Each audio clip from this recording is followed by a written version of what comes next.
Hi guys, welcome to AMC talks. Kantara chapter 1 Kannada cinema industry మరొకసారి తన సత్తా ఏంటో చాటి చూపించింది. అద్భుతమైన విజువల్ వండర్ ఫీస్ట్ అయిన ఈ సినిమా గురించి ఈ వీడియోలో మనం డీటెయిల్ గా మాట్లాడుకోబోతున్నాం. ఆల్రెడీ సినిమా ఎలా ఉంది అనేది రివ్యూ వీడియోలోనే చెప్పుకున్నాం. ఈ వీడియోలో కాంతారా చాప్టర్ 1 లో మనం గమనించాల్సిన కొన్ని విషయాలు, సినిమాలో ఉన్న కన్ఫ్యూజ్డ్ సీన్స్, అందులోనూ ముఖ్యంగా క్లైమాక్స్ వంటి విషయాలు తెలుసుకోబోతున్నాం. మీరింకా కాంతారా చాప్టర్ 1 చూడకపోయి ఉంటే స్పాయిలర్ అలర్ట్, ఈ వీడియో చూడకండి, ఇక్కడితో స్కిప్ చేయండి. So let's dive into the video. ఈ సినిమా మొత్తంలో మనకి కర్ణాటకలోని తులునాడు కల్చర్ అనేది కనిపిస్తుంటుంది. అంటే పంజుర్లి ఇంకా గులిక డెమిగాడ్స్ గురించి గానీ, కదంబ డైనాసిటీ గురించి గానీ చూపిస్తూ ఉంటారు. ఓవరాల్ ఫిల్మ్ అంతా ట్రైబల్ పీపుల్ కి రాజులకి జరిగే యుద్ధం అనుకోండి. బట్ మీరు ఒకసారి సినిమా సెటప్ చూసుకుంటే కనుక హైలీ డీటెయిలింగ్ గానీ, మంచి రీసెర్చ్ గానీ కనిపిస్తూ ఉంటుంది. ఈ సినిమాలో చూపించిన కదంబ డైనాసిటీ ఇంకా రాజు కులశేఖర గురించి గానీ ఇవన్నీ రియల్ లైఫ్ తో కొంచెం ఇంటర్లింక్ అయి ఉన్నాయి. నిజ జీవితంలో కూడా కులశేఖర అనే రాజు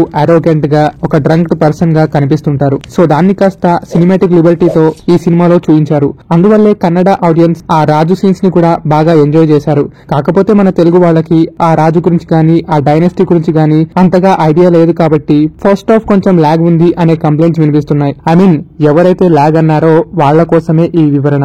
so coming to the hero entrance, తల్లి ఎవరో తండ్రి ఎవరో తెలియదు. అకస్మాత్తుగా దొరికిన పిల్లాడిని ట్రైబల్ పీపుల్ పెంచుకుంటారు. అతను ఒక గాడ్ సెంట్ పర్సన్ గా వాళ్ళు భావిస్తారు. అయితే ఆ పిల్లాడి చుట్టూ పులిని మనం చూడవచ్చు. అదే పులి ఇంటర్వెల్ లో హీరోకి దారి చూపడం కూడా చూడొచ్చు. అయితే ఈ పులి గురించి మాట్లాడుకోక ముందు మనం తులునాడు కల్చర్ గురించి మాట్లాడుకోవాలి. పంజుర్లి అండ్ గులిగా, వీటి వెనకాల బ్యాక్ స్టోరీస్ ఉన్నాయి. వీళ్ళు డెమిగాడ్స్ అనుకోండి. ఒక పంది తల్లిదండ్రుల దగ్గర నుండి దూరం అవ్వి ఆకలి దాహంతో బాధపడుతుంటే అటుగా వచ్చిన పార్వతీదేవి దాన్ని తీసుకుని కైలాసానికి వెళ్తుంది. అదే పంది పెద్దయ్యాక పంట పొలాలు నాశనం చేయడంతో శివుడు ఆగ్రహించి దాన్ని చంపేస్తాడు. పార్వతీదేవి బాధపడి ఆ పందిని తిరిగి బ్రతికించమని ప్రార్థించగా శివుడు అందుకై ఒప్పుకొని ఆ పందికి తిరిగి ప్రాణం పోస్తాడు. ఆ పందియే పంజుర్లి. భూలోకానికి వస్తూ పంట పొలాలకి సంబంధించిన బాధలతో ఇబ్బంది పడుతున్న ప్రజలను రక్షిస్తూ ఉంటుంది పంజుర్లి. ఇంకా గులిగ గురించి చెప్పుకుంటే ఒకానొకప్పుడు పార్వతీదేవికి బూడిద మధ్యలో గులింక రాయి దొరుకుతుంది.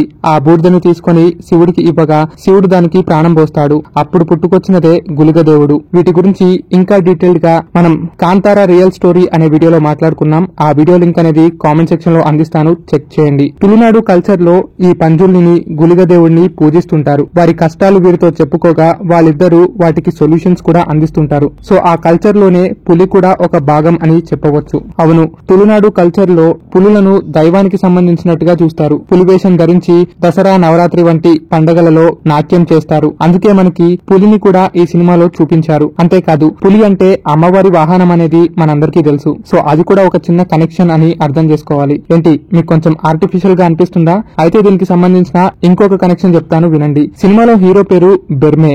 బెర్మే అనే పేరు చాలా డిఫరెంట్ గా ఉంది కదా. మరి అంత డిఫరెంట్ పేరు వాళ్ళు ఏమైనా సరదాగా పెడతారా? లేదు. బెర్మే అనే పేరు కూడా పార్ట్ ఆఫ్ తులునాడు కల్చర్. అవును, తులు కల్చర్ లో బెర్మర్ లేదా బెర్మరు అనే ఒక క్షేత్ర పాలకుడు ఉంటాడు. అది మాత్రమే కాకుండా బెర్మే అనే పేరుకి శివుడి అంశ అనే అర్థం వస్తుంది, లేదా దైవ రూపం అనే అర్థాలు కూడా వస్తాయి. సో మొత్తం మీద హీరోకి శివుడికి కనెక్షన్ ఉందనేది సినిమా క్లైమాక్స్ చూస్తే అర్థమైపోతుంది. అందువల్లే ఒక పులి కూడా హీరోతో డివైన్ గా కనెక్ట్ అవ్విందని మనం చెప్పుకోవచ్చు. సో మూవీలో హీరో ఒక గాడ్ చూజన్ పర్సన్ గానే కనిపిస్తాడు. అంటే తన తల్లిదండ్రులు ఎవరో మనకి తెలియదు, ఒక డివైన్ ఫోర్స్ మాత్రం అతన్ని కాపాడుతూ వస్తుంది. అండ్ ఈ తులు కల్చర్ లోనే పులి చూపు పడ్డప్పుడు పిల్లలు జన్మిస్తే అది ఒక శుభ సూచనగా చూస్తుంటారు. బెర్మే అంటే హీరో యొక్క పుట్టుక అలానే చూపించారు. అంతేకాదు ఈ సినిమా డైరెక్టర్ అయిన రిషబ్ శెట్టి ఎంతగానో రీసెర్చ్ చేసి తులునాడు కల్చర్ ని ఎక్స్ప్లోర్ చేశారు. ఆన్ స్క్రీన్ మీద బిగ్ సెటప్ తో చూపించారు. దానికి బెస్ట్ ఉదాహరణ ఏంటంటే సెకండ్ హాఫ్ లో హీరో గులిగగా మారినప్పుడు, సైనికులందరినీ చీల్చి చెండాడినప్పుడు తాను వేరు వేరు గులిగ రూపాలు ధరిస్తాడు. అంటే లైక్ కాటాలే గులిగ, చౌండీ గులిగ, సన్యాసి గులిగ, రాహు గులిగ, మంత్రవాది గులిగ, ఇలా అన్నమాట. అండ్ క్లైమాక్స్ లో నందీశ్వరుని కలవటం, శివతాండవం ఆడటం వంటివి చూడొచ్చు.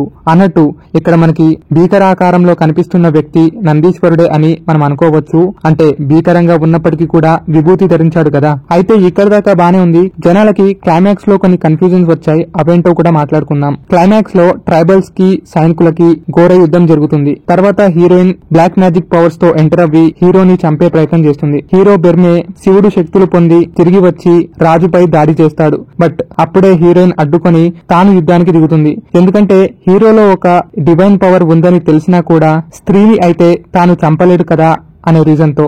బట్ దానికి హీరో సమాధానంగా గులిక చంపకపోయినా నా చెల్లెలు చావుండి నిన్ను చంపుతుంది కదా అని చెప్పి నెక్స్ట్ మూమెంట్ గులిగా ప్లేస్ లో చావుండి హీరో బాడీలో రిప్లేస్ అవి హీరోయిన్ ని చంపేస్తుంది. బట్ ఈ చావుండి ఎవరు అనే కొత్త ప్రశ్న రేజ్ అవుతుంది. చావుండి అనేది స్పెసిఫిక్ గా శివుడికి గాని విష్ణువుకి గాని సంబంధించినది కాదు. అంటే పురాణాల ఆధారంగా చావుండి ప్రస్తావన లేదు, కానీ తులునాడు కల్చర్ లో తనను దైవంగా కొలుస్తుంటారు. చావుండి అంటే ఇంచుమించుగా చాముండాదేవికి సంబంధించింది అని అనుకోవచ్చు. సో గులిగా బదులు చావుండి దేవి హీరోయిన్ ని చంపుతుంది.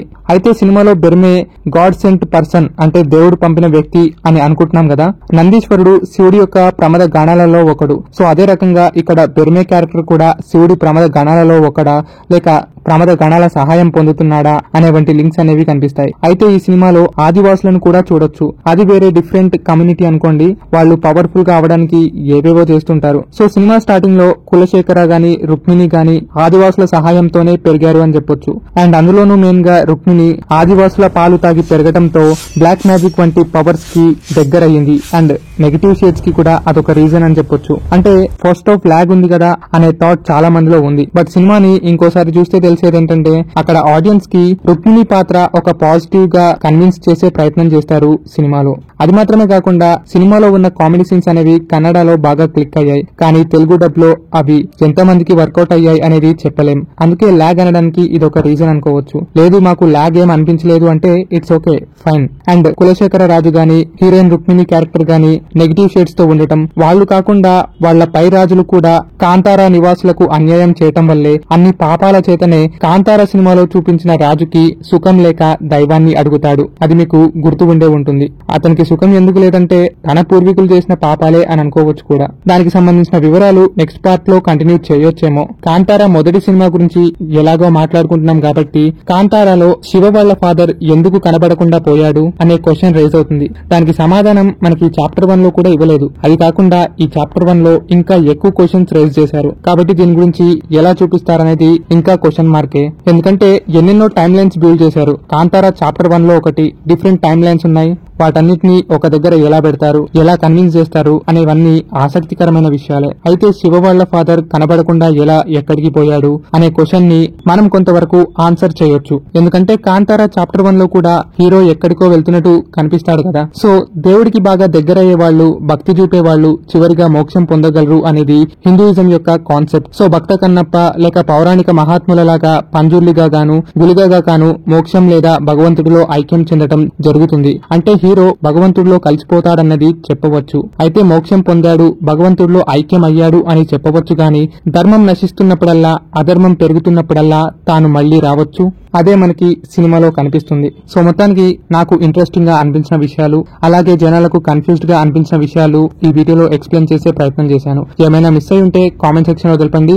అంటే ఇది బ్రేక్ డౌన్ కన్నా కాంతారా చాప్టర్ 1 మీద చిన్న క్లారిటీ వీడియో అనే అనుకోవచ్చు. బ్రేక్ డౌన్లు, హిడెన్ డీటెయిల్స్ అంటూ మనం ఇంకా కమింగ్ డేస్ లో చేస్తూనే ఉంటాం. బికాస్ సినిమాలో చాలా విషయాలున్నాయి. అది సెటప్ లో గానీ, కల్చరల్ గా గానీ, డివైన్ కనెక్షన్ గానీ, ఇలా ఇవన్నీ మాట్లాడుకుంటే మనకి ఒక వీడియో అయితే సరిపోదు. సో మరో వీడియోతో కలుద్దాం. సినిమా చూసారా? మీకు ఎలా అనిపించింది కామెంట్ సెక్షన్ లో తెలపండి. మళ్ళీ కలుద్దాం. చూస్తూనే ఉండండి AMC టాక్స్.